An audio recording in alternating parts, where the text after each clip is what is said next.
The U.S. economy was built on vicious and murderous slave labor.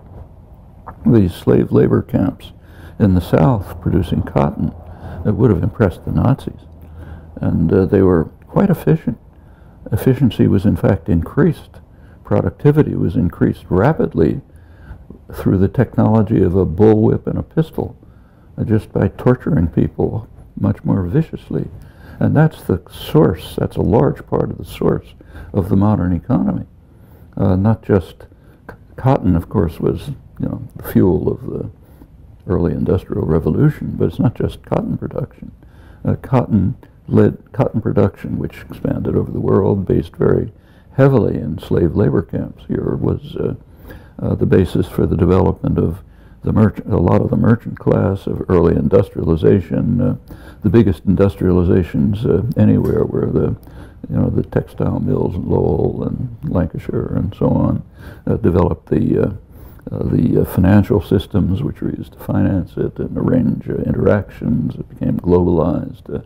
That's an enormous contribution to the developing economy of the United States, of Britain, of other European countries, and so on. It simply is not true that the enormous increase in the well-being of the free countries of the West arose out of slavery. Slavery was a blot on our escutcheon, there is no question. And of course, it was a disgrace to this country to have had slavery as long as it did. But if you take Britain, which did not have slavery, Japan did not have slaves in the 100 years since the Meiji Restoration. Hong Kong today does not have slaves. And you ask yourself, if you want to know how people feel, ordinary people feel about different systems, you ask how they vote with their feet.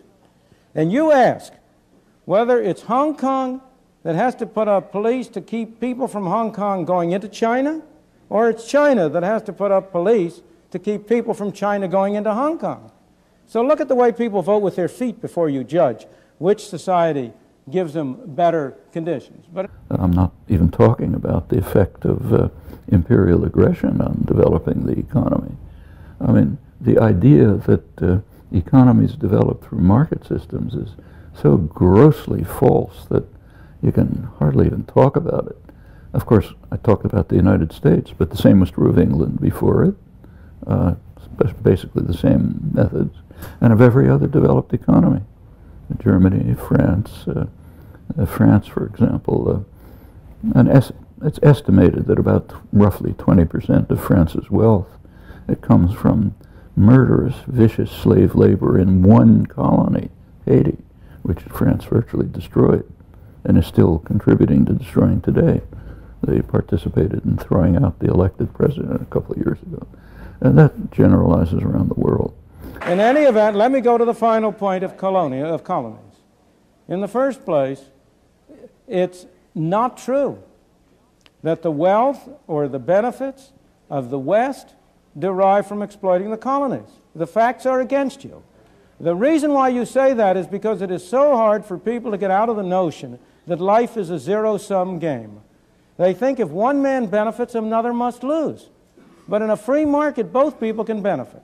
Now, if you take the case of Africa, the wheel had not been invented in parts of Africa by the end of the 19th century. The number of people in Africa and their average conditions of life in Africa have grown enormously as a result of their contacts with the West.